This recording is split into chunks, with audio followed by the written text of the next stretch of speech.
Hey Savvies, in today's video, I want to chat with you about what a virtual assistant niche is, if you should have one, and what it actually takes to choose your own profitable virtual assistant niche. If that's something you're interested in, stay tuned.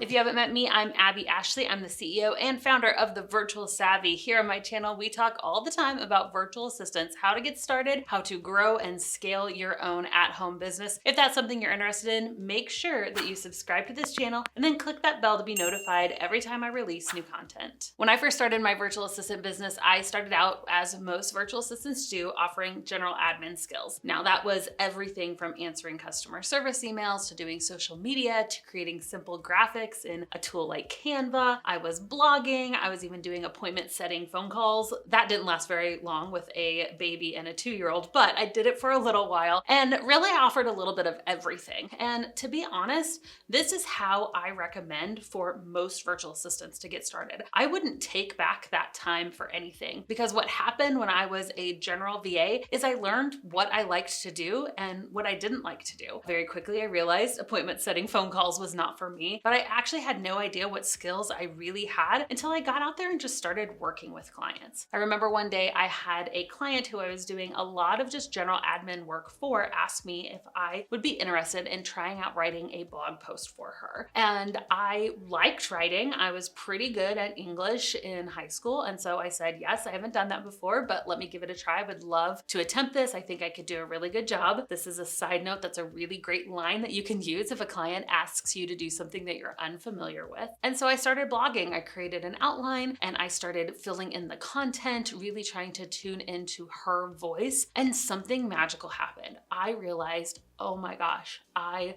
love this. I am obsessed with writing, and I didn't even realize that I loved it until I had an opportunity to do it. If you're new to the virtual assistant game and you're wondering, should I niche down right away? The best advice I can give you is you don't have to go out and find your niche. Let your niche find you. Start out with those general administration services. Maybe don't even niche down to a certain industry if you are brand new as a virtual assistant. Work with a lot of different types of clients, do a lot of different types of services, and see what you like. You may work with an author and a health coach and a real estate agent and realize, oh my goodness, I love working with health coaches, and eventually niche down to that. You may start blogging and start doing project management and realize, oh, I love doing project management. I hate doing social media, right? Over time, you're gonna notice the things that you enjoy doing and what you don't enjoy doing, and that can slowly become your niche if you choose to niche down as a virtual assistant. So to answer the question, do I niche down my services right away? The answer I usually give to most VAs is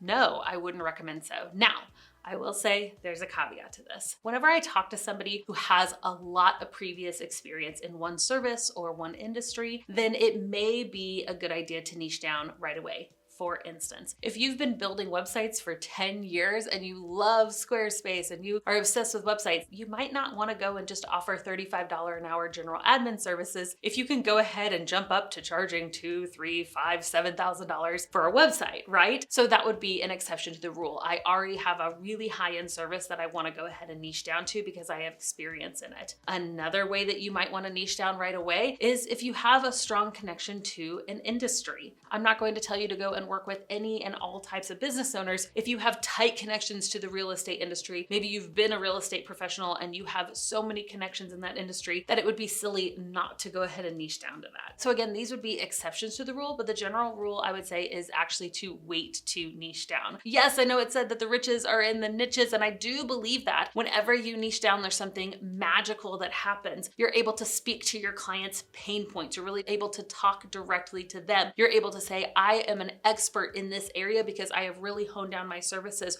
or you're able just to speak in language that really speaks to that ideal client. You're usually able to charge more and even move into that project-based pricing instead of hourly pricing whenever you niche down. So there are tons of benefits to niching down. So yes, the riches are in the niches. I even think that it's easier to build a team if you have a specific niche or a specific service that you're just doing on repeat. So I definitely think it is worth it to niche down. I'm not telling you not to niche down. Please don't hear that that from this video. It's just that I think some people get stuck in the very beginning of their business. They get stuck by thinking, I have to do this. I have to choose a niche. I can't even go out and get my first client until I choose that virtual assistant niche. And so my recommendation is just to breathe. Start off with the general admin, and then over time, let your niche find you. When it is time to niche down, how would you go about doing that? Well, I nodded to this before, but there are really 3 ways to niche down. Number 1 is to niche down by service. This would be saying, instead of offering general admin where I can do anything for you, I am only building websites, I'm only doing Pinterest management, I'm only doing YouTube editing. Whatever that service is, you could niche down by service. Now, number 2, you could also niche down by industry. As I stated before, if you have 20 years experience in the real estate industry, please go ahead and be a real estate virtual assistant. So you could be doing those general admin skills, but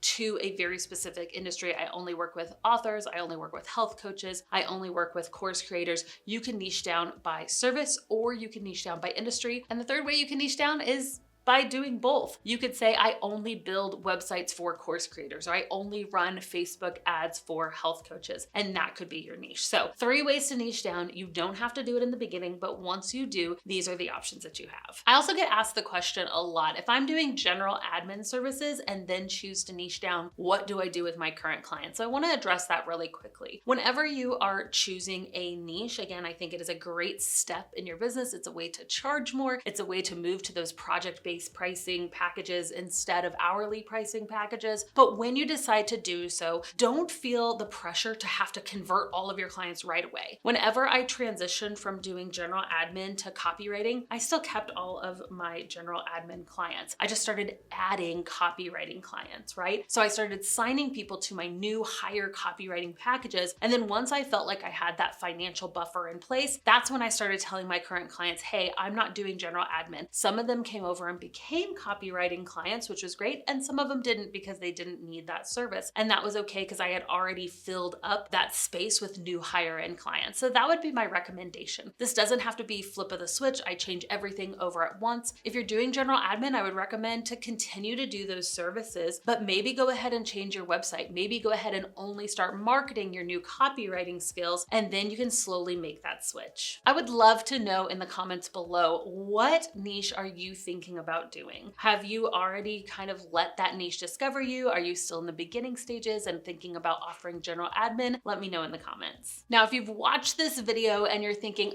yes, I really want to niche down, but I don't even know where to begin, what I would recommend is taking our free quiz. You can go to the virtualassavvy.com/quiz. This is our virtual assistant personality quiz. It's gonna ask some fun questions to help you realize kind of what you're naturally bent toward. And so this doesn't mean that, again, you have to niche down to this right away. You might find that you're more creative or more technical, that you are just that admin-minded person, and it's gonna actually list out the types of services that you could potentially niche down to in the future. So it's a really great resource and it's totally free, thevirtualassavvy.com/quiz. All right, friends, that's all I have for you today. Once you get your quiz result, here's what I want you to do. I want you to go in the comment section of this video, comment and let me know which VA personality you are. Let's do a war of the VA personalities. No, not really.